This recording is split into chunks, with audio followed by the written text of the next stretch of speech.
Capítulo 7. Reencuentro. 1. Flaherty se quedó en la puerta de Nueva York Feddick, que había quedado marcada por varios tiros, pero a pesar de todo seguía a sus espaldas, una barrera impasible que el mocoso de mierda en alguna forma había traspasado. Lamla permanecía en silencio detrás de él, esperando que se agotase la ira de Flaherty. Los demás también esperaban y mantenían el mismo silencio prudente.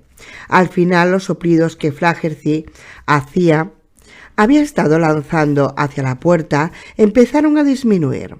Administró un último manotazo por encima de la cabeza y Lamla hizo una mueca de dolor cuando la sangre saltó de los nudillos del humano.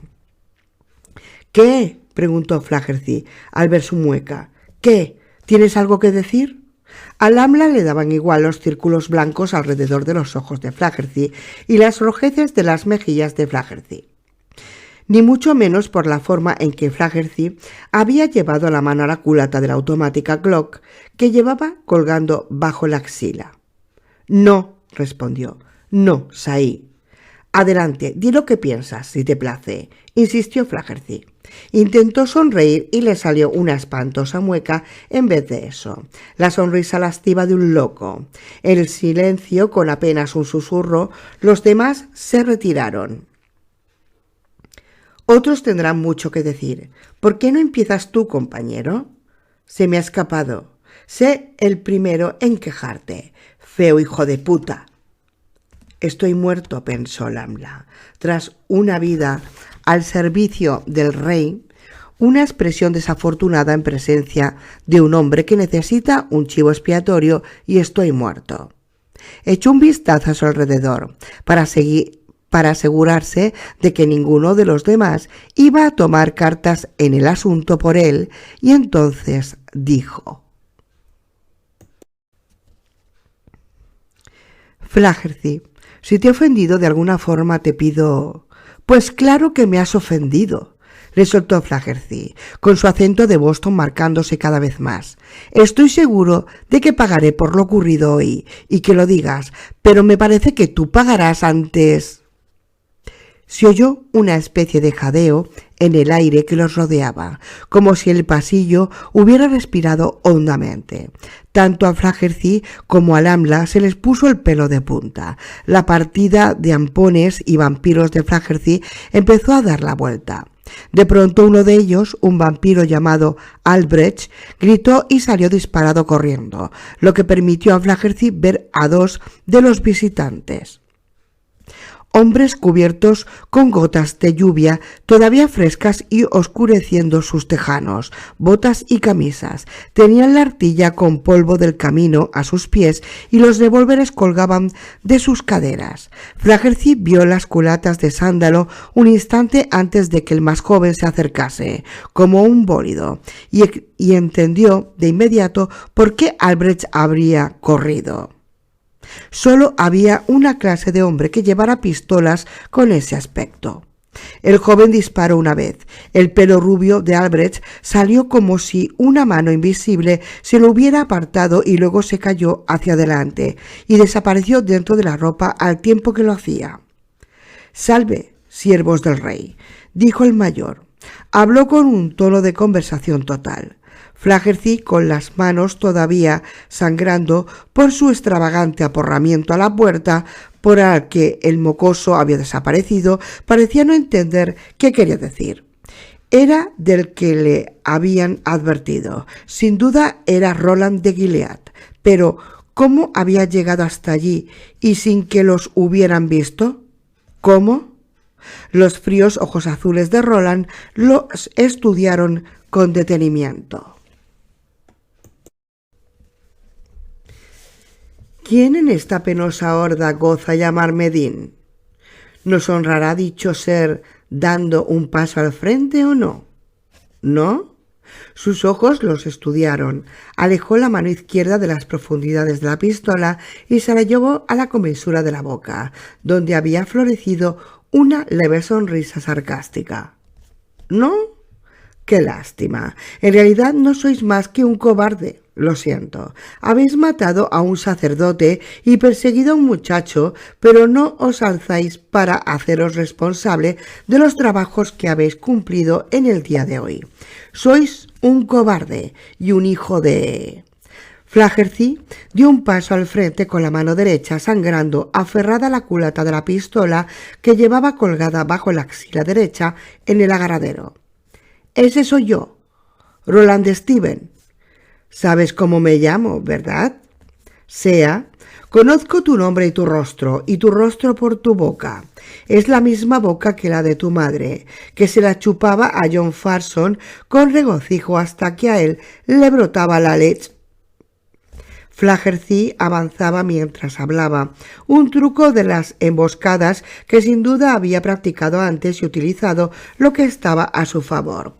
Y aunque fue rápido y Roland todavía tenía el dedo índice de la mano izquierda en la comisura de la boca, cuando Flaherty empezó a avanzar, el pistolero lo venció con facilidad.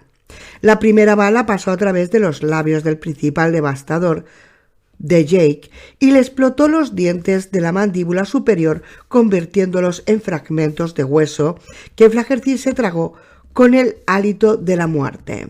La segunda bala le perforó la frente a Flaherty entre las cejas y cayó hacia atrás contra la puerta norte de Nueva York, Feddick con la Glock no disparada cayendo de su mano y disparándose una última vez en el suelo del vestíbulo. Gran parte de los demás cayeron unos segundos después. Eddie mató a los 6 que estaban delante, tras tener tiempo para recargar la cámara con que había disparado a Albrecht. Cuando el revólver estuvo vacío, dio la vuelta hasta situarse detrás de Sudin para recargar, como él le había enseñado. Roland se encargó de los 5 siguientes, luego rodó con cautela hasta colocarse detrás de Eddie, que se había encargado de los demás salvo por uno. Lamla había sido demasiado astuto para intentarlo con él, así que fue el último que quedaba de pie. Levantó las manos vacías, los dedos afelpados y las palmas lisas. ¿Me concederéis la libertad, pistolero, si os prometo la paz? En absoluto, respondió Roland y levantó su pistola.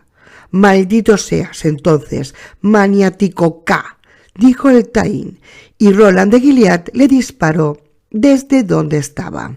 Lamla de Galé cayó muerto. 2.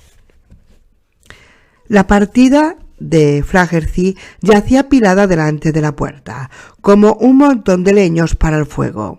Lamla estaba ante la pila boca abajo. Ni una sola mano tuvo tiempo de disparar. El pasillo embaldosado apestaba a pólvora que pendía del aire en una capa azul.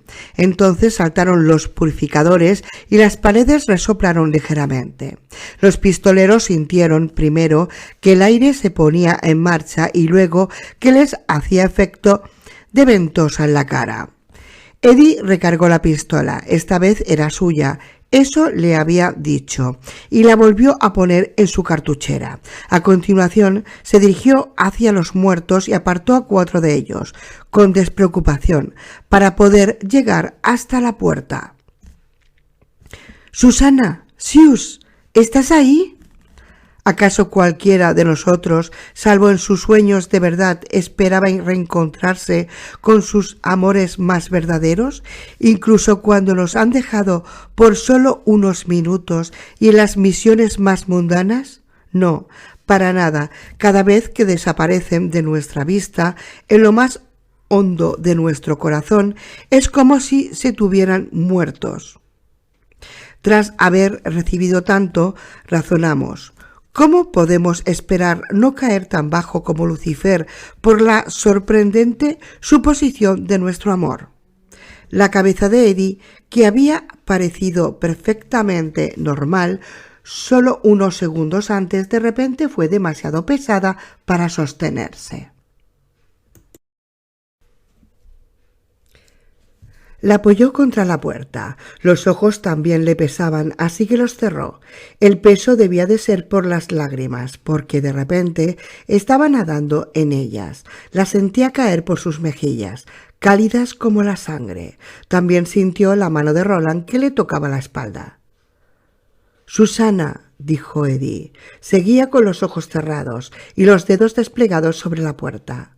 «¿La puedes abrir?», respondió Jake. «No, pero tú sí puedes».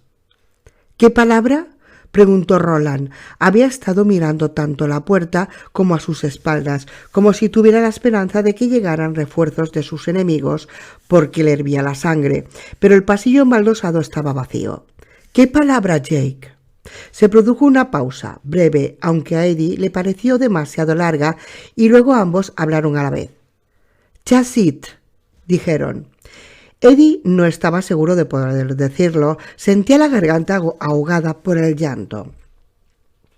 Roland no tenía ese problema. Apartó muchos más cuerpos de delante de la puerta, incluido el de Flaherty, cuyo rostro todavía conservaba la expresión del último gruñido, y luego pronunció la palabra. Fue Eddie quien abrió la puerta de par en par. A continuación los cuatro volvieron a estar frente a frente, Susana y Jake en un mundo, Roland y Eddie en otro, y entre ellos una membrana transparente y resplandeciente, como mica viva. Susana extendió las manos y en la superficie de un cuerpo acuático que de alguna forma mágica había sido puesto de canto. Eddie las cogió, dejó que los dedos de Susana se entrelazasen con los suyos y la condujo hasta Fedric. 3. En el momento en que Roland entró, Eddie ya había levantado a Susana y la tenía cogida en brazos. El muchacho levantó la vista para mirar al pistolero. Ninguno de los dos sonrió. Hacho estaba sentado a los pies de Jake y sonrió por los dos. «Salve, Jake», dijo Roland. «Salve, padre». «¿Así es como me llamarás?». Jake asintió en silencio. «Sí, sí puedo». «Eso me haría muy feliz», respondió Roland. A continuación, y con lentitud, como cuando se realiza una acción a la que no se está acostumbrado, levantó los brazos, mirándolo con solemnidad, sin apartar la mirada de Roland. Jake, el muchacho, se situó entre esas manos de asesino y esperó hasta que lo rodearon por la espalda. Había tenido sueños sobre ese momento, pero ni siquiera se había atrevido a contarlos. Mientras tanto, Susana cubría a Eddie de besos en la cara. «Casi se cargan a Jake», estaba diciendo. «Yo estaba sentada en mi lado de la puerta y estaba tan cansada que me quedaba dormida. Debe de haber llamado 3 o 4 veces antes de que yo...». Más adelante escucharía lo que ella tenía que contar, palabra por palabra, y hasta el final. Ya habría tiempo más tarde para garlar. Por el momento puso la mano sobre su pecho, el izquierdo, para poder sentir el latido de su corazón, y luego la hizo callar con los labios. Mientras tanto, Jake no decía nada, se quedó con la cabeza ladeada y la mejilla apoyada sobre el pecho de Roland. Tenía los ojos cerrados, olía la lluvia, el polvo y la sangre en la camisa del pistolero. Pensaba en sus padres, que estaban perdidos, y en su amigo Benny, que estaba muerto, en el padre Callahan, a quien habían atacado todos aquellos seres de quienes había huido hacía tanto tiempo. El hombre al que abrazaba lo había traicionado en una ocasión por la torre, lo había dejado caer y Jake no podía asegurar que no volviese a ocurrir. En realidad quedaban kilómetros por recorrer y serían kilómetros duros. Aún así, por el momento estaba satisfecho. Tenía la conciencia tranquila y su dolorido corazón estaba en paz. Le bastaba con abrazar y que la abrazaran. Le bastaba con estar ahí de pie, con los ojos cerrados y pensar: «Por fin ha llegado mi padre». Segunda parte. Cielo azul. Debar Toy. Capítulo 1. El Debar TT. 1. Los 4 viajeros que se habían reencontrado, 5 contando con Acho de Mundo Medio, permanecían a los pies de la cama de Mia, mirando a lo que quedaba de la twin de Susana, es decir, de su gemela. De no ser por la ropa vacía que le daba al cadáver cierta definición, ninguno de ellos podría haber asegurado lo que había sido con anterioridad. Ni siquiera la maraña de pelo sobre la calabaza partida de la cabeza de Mia parecía algo humano. Podría haber sido una pelusa de polvo gigantesca.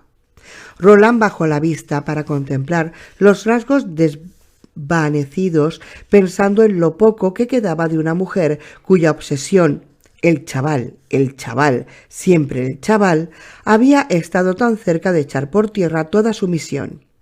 Y sin ellos, ¿quién resistiría ante el rey carmesí y su canciller endemoniadamente listo? John Cullum, Aaron de Penut y Moses Carver, 3 viejos, uno de ellos afectado por la enfermedad de la boca negra, que Eddie llamaba tu tumor.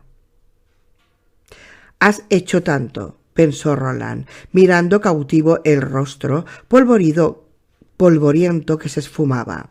Has hecho tanto y habrías hecho tantas cosas más, sea y todo sin control ni escrúpulos, y así acabará el mundo, creo, víctima del amor y no del odio, porque el amor siempre ha sido el arma más destructiva, sin duda. Se inclinó hacia adelante, inspiró un perfume que podría haber sido de flores secas o de especias antiguas, y inspiró. Lo que parecía más o menos una cabeza se desintegró en el aire, como algodoncillo o como pelusilla de diente de león.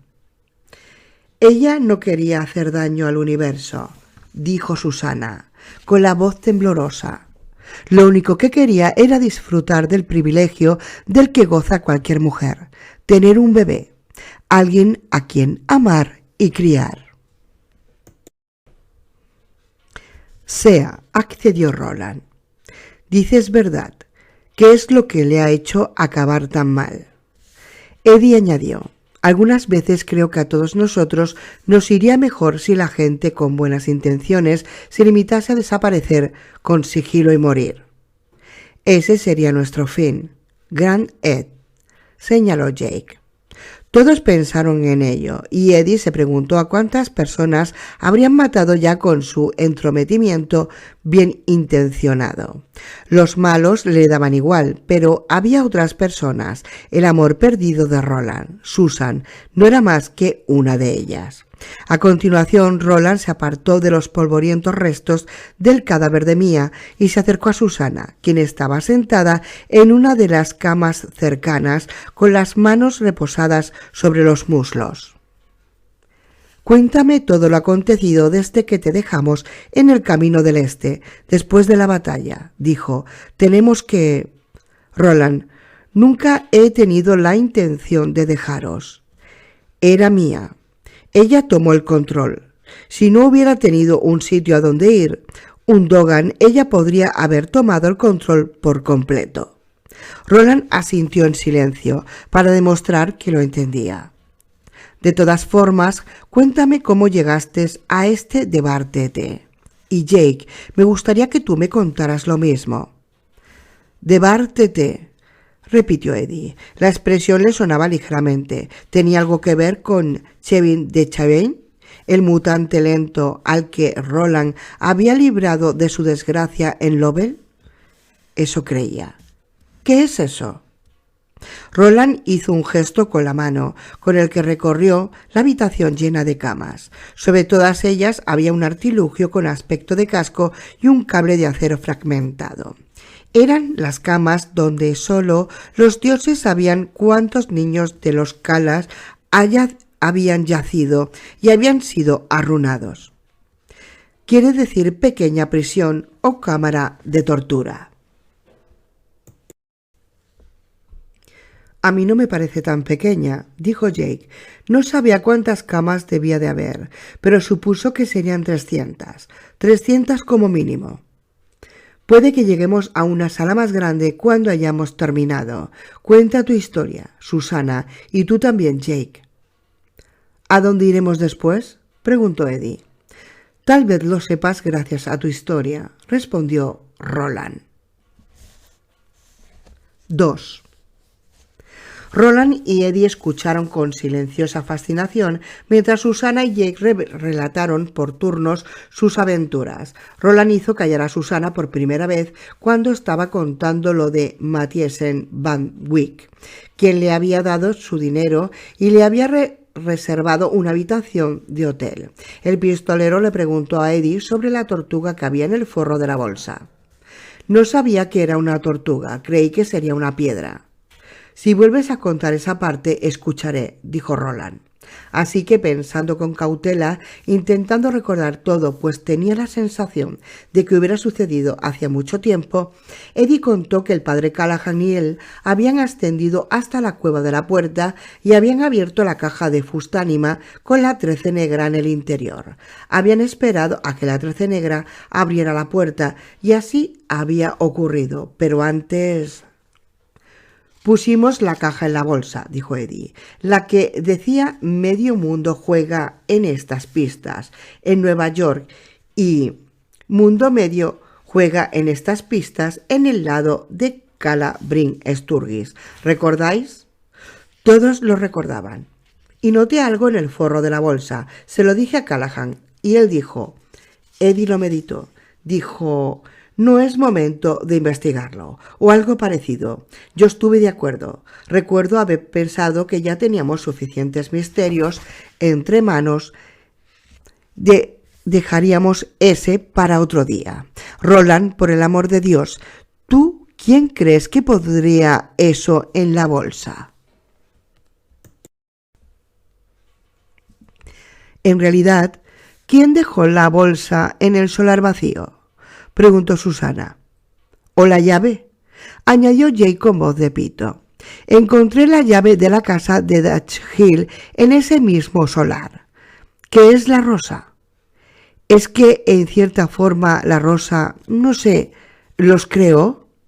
Roland lo pensó. Puestos a hacer suposiciones, dijo, yo diría que Saikin dejó esas señales y sigils.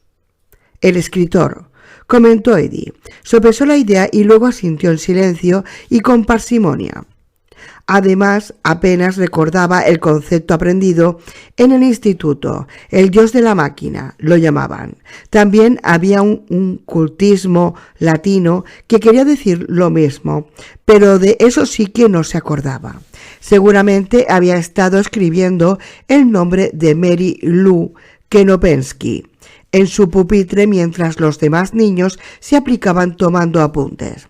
El concepto era esencial, que era si un dramaturgo se ponía a sí mismo contra las cuerdas, hacía descender a un dios que llegaba de los cielos en una viga cubierta de flores y rescataba a los personajes que estaban metidos en un lío.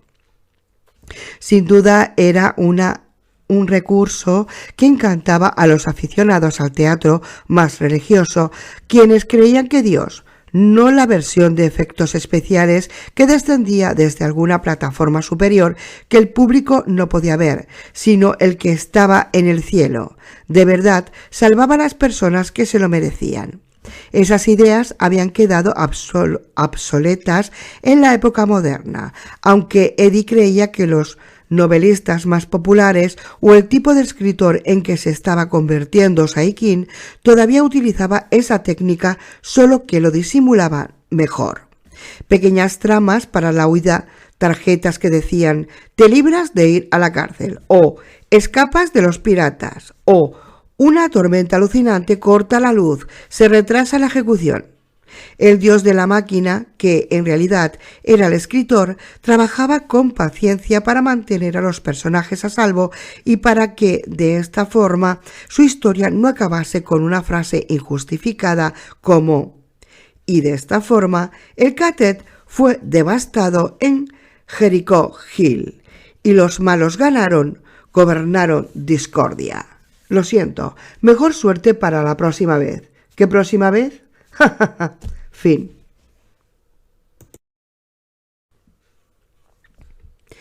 Pequeñas redes de seguridad como una llave, por no mencionar cierta talla con forma de tortuga.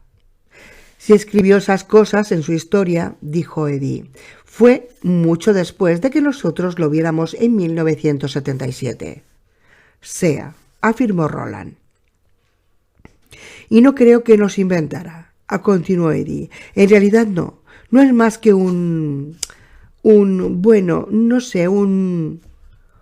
insincero, preguntó Susana, sonriendo. No, respondió Jake y pareció algo sorprendido. Eso no, es un emisor, un presentador. Estaba pensando en su padre y en el trabajo que realizaba en la cadena de televisión. Bingo, respondió Eddie y apuntó con un dedo al muchacho. Esa idea le llevó a otra. Si Stephen King no seguía vivo el tiempo suficiente como para escribir esas cosas en la historia, la llave y la tortuga no existirían cuando las necesitaran. Jake habría sido engullido por el guardián de la puerta en la casa de Dodge Hill, suponiendo, claro, que hubiera llegado hasta allí, lo que seguramente no habría hecho. Si hubiera escapado del monstruo de Dodge Hill, se lo habrían comido los abuelos, los vampiros tipo 1 de Callahan en el Dixie Pig. Susana pensó en hablarle sobre la visión que había tenido cuando Mia estaba iniciando su último viaje desde el Hotel Plaza Park hasta el Dixie Pig. En la visión la habían metido en una celda carcelaria en Oxford, Mississippi, y allí escuchó voces que procedían de una televisión encendida en alguna parte. Chet Huntley, Walter Cronkite, Frank McGee, presentadores de telediario que recitaban los nombres de los muertos. Ella conocía algunos de esos nombres, como el del presidente Kennedy o el de los hermanos Diem.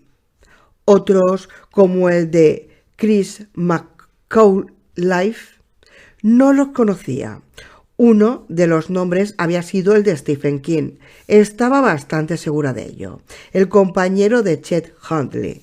Buenas noches, Chet. Buenas noches, Davy.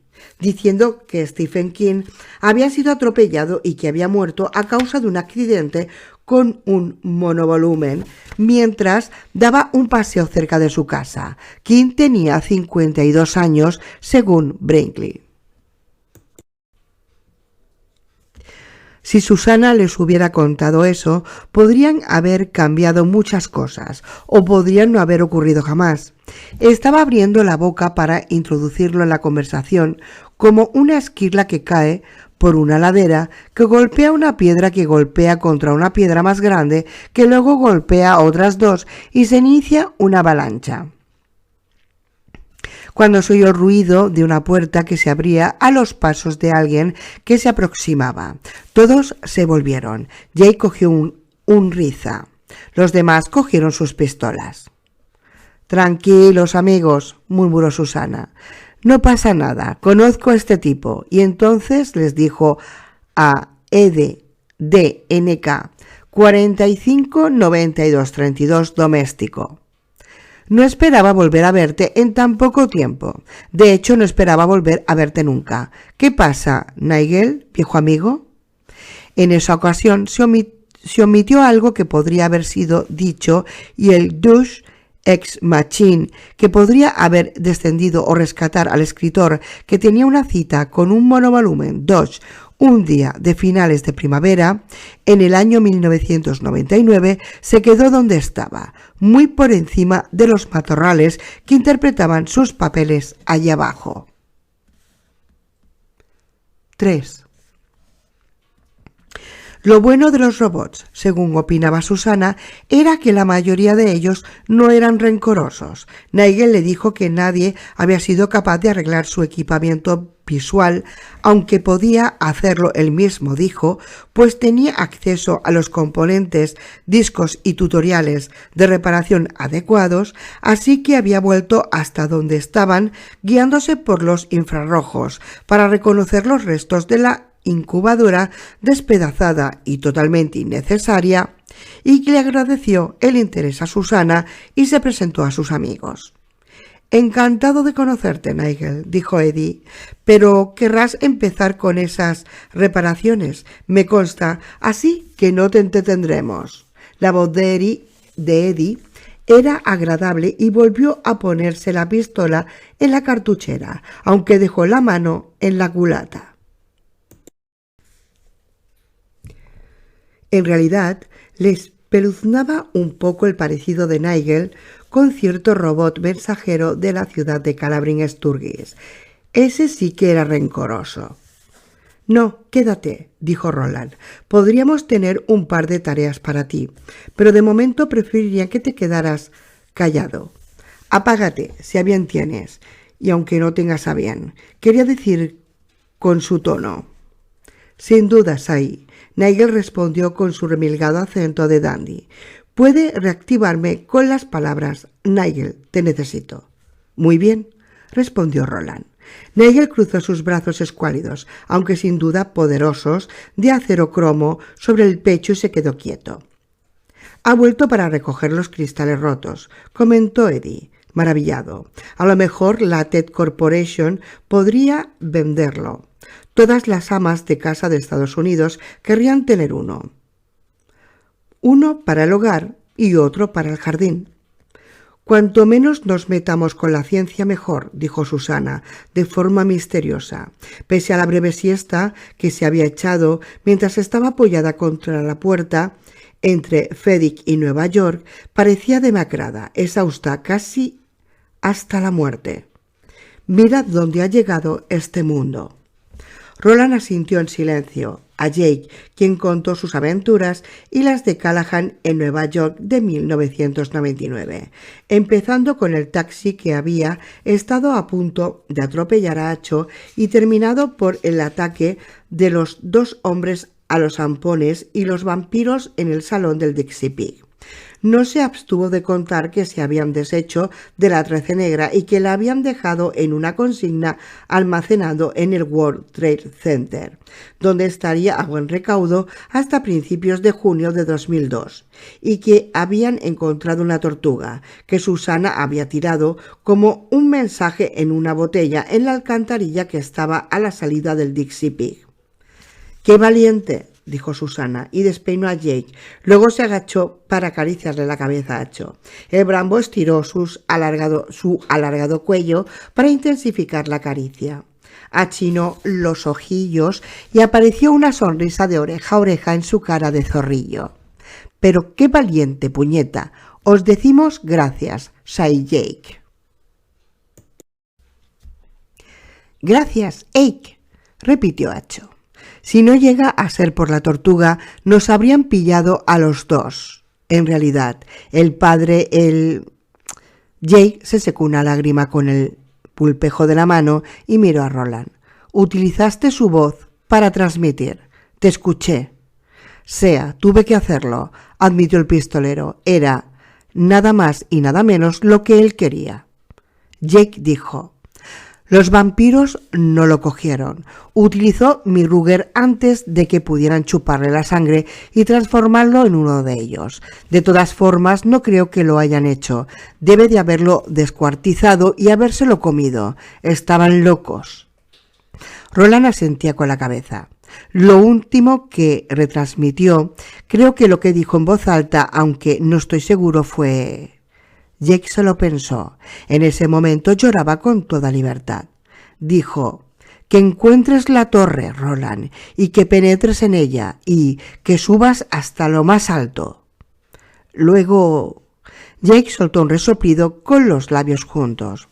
Se esfumó, como la llama de una vela. Se fue a esos mundos que quiera que existan. Se quedó callado durante bastante rato, nadie dijo nada y daba la sensación de que el silencio era algo deliberado. A continuación Eddie dijo: «Está bien, ya volvemos a estar juntos. ¿Qué coño hacemos ahora?» 4. Roland se sentó haciendo una mueca de dolor. Luego le echó a Eddie una mirada con la que decía, con más claridad de lo que podría haber conseguido cualquier palabra: «¿Por qué me pones a prueba siempre mi paciencia?»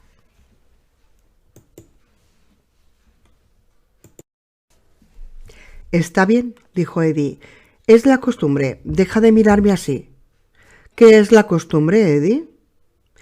En esos días, Eddie pensaba cada vez con menos frecuencia en su doloroso último año de adicción con Henry, aunque lo recordó en ese momento, solo que no lo dijo, no porque la avergonzase. Eddie consideraba de verdad que podría dejarlo atrás, sino porque achacó la creciente impaciencia del pistolero a su forma de explicar las cosas desde el punto de vista de su hermano mayor. Y puede que estuviera en lo cierto. Henry había sido la fuerza determinante y definitoria de la vida de Eddie. Claro, al igual que Kurt había sido la fuerza determinante y definitoria en la vida de Roland, pero el pistolero no hablaba de su viejo maestro a todas horas. Hacer preguntas cuando ya sé la respuesta, aclaró Eddie. ¿Y cuál es la respuesta esta vez? Vamos a desandar el camino hasta Tronido antes de seguir hacia la torre. O bien vamos a matar a los disgregadores o bien los vamos a liberar. Haremos lo necesario para proteger los haces. Mataremos a Walter o a Flack o como quiera que se llame ahora, porque él es el mariscal de campo, ¿no? Lo era, rectificó Roland, pero ahora ha entrado a escena un nuevo intérprete. Miró el robot. Nigel, te necesito. Nigel desplegó los brazos y levantó la cabeza. ¿En qué puedo ayudarle? Trayéndome algo para escribir. ¿Hay algo por aquí? Estilográficas, lápices y tiza, en el cubículo del supervisor al fondo de la sala de extracción. O allí estaban la última vez que tuve la ocasión de visitar el lugar. La sala de extracción, musitó Roland, estudiando las pretujadas hileras de camas. ¿Así las llamáis? Sí, Sai. Y luego añadió con timidez. Las elisiones vocales y los fricativos que percibo sugieren que está usted enfadado. ¿Es así? Traían a los niños aquí por centenas y millares. Estaban sanos en su mayoría. Procedían de un mundo donde hay muchos que todavía nacen contrahechos y les absorbían el cerebro. ¿Por qué iba a estar enfadado? Sai, tengo la certeza de que no lo sé, respondió Nigel. Tal vez empezara a arrepentirse de haber regresado. Pero yo no tomé parte en los procedimientos de extracción, se lo aseguro. Yo me encargo de servicios domésticos, incluido el mantenimiento. Tráeme un lápiz y un trozo de tiza. Sai, no me destruirá, ¿verdad? Era el doctor Scudder quien se encargaba de las extracciones durante los pasados 12 o 14 años, y el doctor Scudder está muerto. Esta señora Sai lo mató, y con su propia pistola. Había un toque de reproche con el tono de Nigel que resultaba bastante expresiva en su limitada variedad. Roland repitió: «Tráeme un lápiz y un trozo de tiza y hazlo deprisita». Nigel fue a cumplir el recado. «Cuando has dicho nuevo intérprete, ¿te referirías al bebé?», dijo Susana. «Sin duda, ese babú tenía dos padres». Susana sintió en silencio.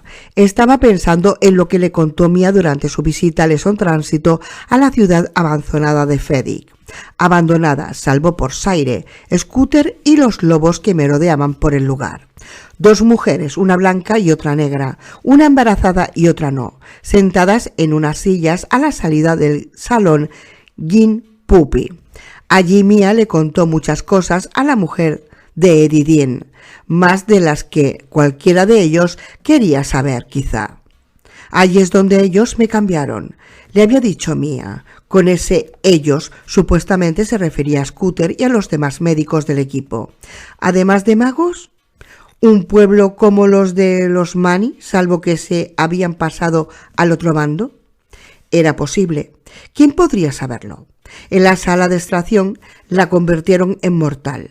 Luego, con el esperma de Roland ya inseminado en ella, había ocurrido algo más. Mia no recordaba mucho de esa parte, solo una oscuridad rojiza. Susana se preguntó si en ese momento la habría poseído el mismísimo Rey Carmesí en persona, si la habría montado como su antiguo cuerpo de araña, o si su indescriptible esperma se había transportado de alguna forma para mezclarse con el de Roland. En cualquier caso, el bebé se había convertido en un espantoso híbrido que Susana había visto. No era un hombre lobo, sino un hombre araña, y ahora estaba allí fuera en algún lugar, o tal vez estaba allí mismo, observándolos mientras Garlavan y Nigel regresaba con distintos útiles de escritura. Sí, pensó Susana, nos está observando y nos odia, pero no a todos por igual. El Dante T odia sobre todo a Roland, odia a su primer padre. Se estremeció. Mordred quiere matarte, Roland, dijo Susana. Es su misión. Para eso fue concebido, para acabar contigo, con tu búsqueda y con la torre. Sí, afirmó Roland, y para gobernar en lugar de su padre, porque el rey carmesí es viejo, y yo estoy cada vez más convencido de que de algún modo está encerrado. Si es así, ya no es vuestro verdadero enemigo. ¿Iremos a su castillo al otro lado del Discordia?, preguntó Jake. Era la primera vez que hablaba en media hora. Iremos, ¿verdad? Eso creo. Sí, iremos, respondió Roland. Le Case Roi Rouge. Así lo llamaban en la vieja leyenda. Iremos allí como Catet y sesgaremos la vida de quien lo habite. Que así sea, dijo Eddie. Por Dios, que así sea. Sea, asintió Roland, pero nuestro primer objetivo son los disgregadores. El haz remoto que sentimos en Calabrin Sturgis justo antes de llegar aquí sugiere que su misión ya está casi completa.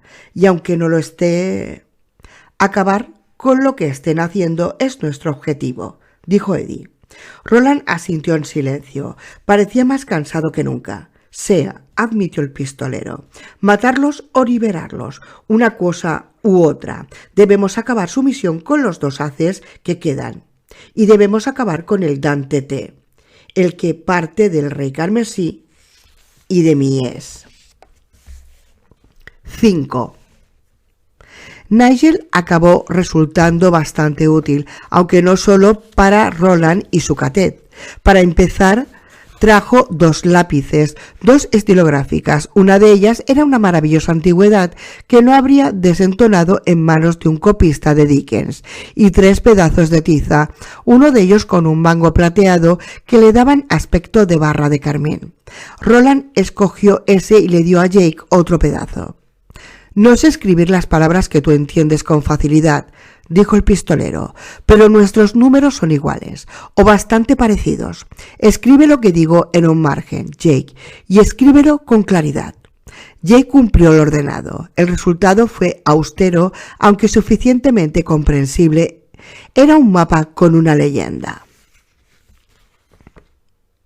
Este, oeste, norte, sur. Sureste. 1. Fedic. 2. Castillo Discordia. 3. Estación de Tronido. 4. Vías de tren. 5. Dogan. 6. Río Guay. 7. Calas. 8. Debar Toy.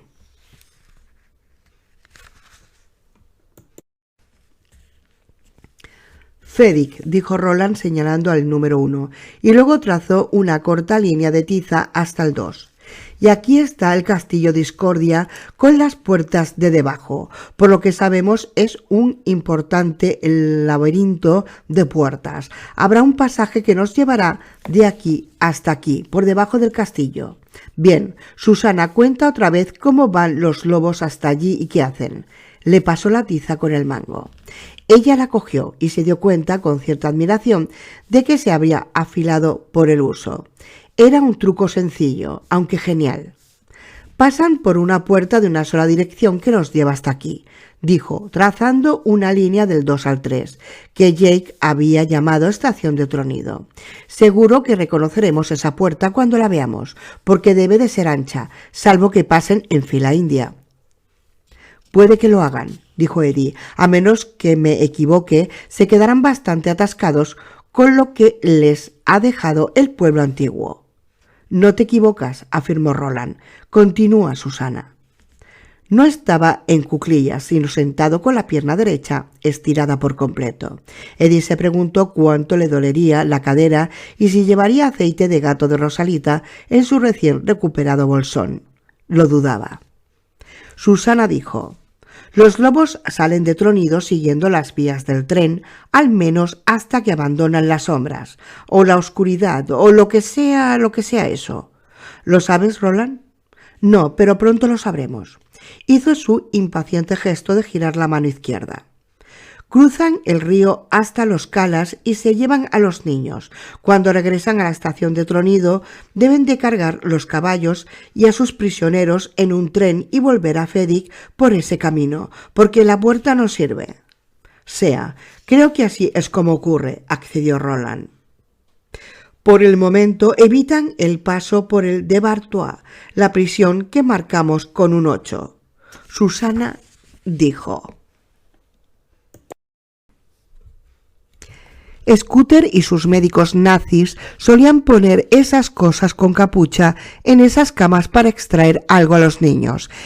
Es esa cosa que le dan a los disgregadores. Los alimentaban o los inyectaban con eso. Supongo, los niños y esa cosa del cerebro volvían a la estación de Tronido por la puerta. Los pequeñines eran devueltos a Calabrín Sturgis, puede que también al resto de Calas y a lo que tú llamas de Bartois. Maestro, el papeo está servido, dijo Eddie con un tono sombrío. Nigel intervino en ese momento y parecía radiante de contento. ¿Les apetecería tomar un bocado, Sais? Jay lo consultó con su estómago y se dio cuenta de que le sonaban las tripas. Era horrible tener tanta hambre después de la muerte del padre y después de las cosas que había visto en el DCP. No obstante, estaba hambriento. ¿Hay comida, Nigel? ¿De veras? Sí, desde luego, joven señor, respondió Nigel. Solo que hay comida en lata, me temo, pero les puedo ofrecer más de 12 alternativas, incluidas las alubias con tomate, atún, varios tipos de sopa. Para mí, tuntún, dijo Roland, pero trae un poco de todo, si quieres. El Roland diciendo al atún, tuntún, qué gracioso. Desde luego, señor. Supongo que no podrías improvisarme un especial Elvis, dijo Jake con nostalgia. Lleva mantequilla de cacahuete, plátano y bacon. Cielos, hijo, comentó Eddie. No sé si lo verás con esta luz, pero estoy a punto de vomitar. No tengo ni bacon ni plátanos, por desgracia, dijo Nigel, pronunciando el último ingrediente con las vocales alargadas y arrastrando la S final. Plátanos. Pero sí tengo mantequilla de cacahuete y 3 tipos de mermelada, y mantequilla de manzana. La mantequilla de manzana me va bien, dijo Jake. Continúa, Susana, dijo Roland, mientras Nigel iba a cumplir su mandado. Aunque supongo que no necesito meterte prisa. Después de comer, tendremos que descansar. Parecía bastante satisfecho con la idea. No creo que haya más que decir, dijo ella. Suena confuso y parece confuso, sobre todo porque nuestro pequeño mapa no está hecho a escala. Pero bueno, en resumen, es un salto que dan cada 24 años, aproximadamente. Desde Fedig a Calabrín Sturgis, luego vuelven a Fedig con los niños para poder realizar la extracción. Luego devuelven a los niños a los Calas y la comida para el cerebro va a la prisión donde están los disgregadores. El de Bartois, dijo Jake. Susana sintió en silencio. La cuestión es, ¿qué hacemos nosotros para interrumpir el ciclo? Pasamos por la puerta hasta la estación de Tronido, dijo Roland, y desde la estación hasta donde tienen a los disgregadores. Y allí miró uno a uno a los de su cadet. Luego levantó un dedo e hizo un expresivo y brusco gesto de disparo. Habrá guardias, comentó Eddie. Quizás sean muchos y si nos superan en número. No sería la primera vez, respondió Roland.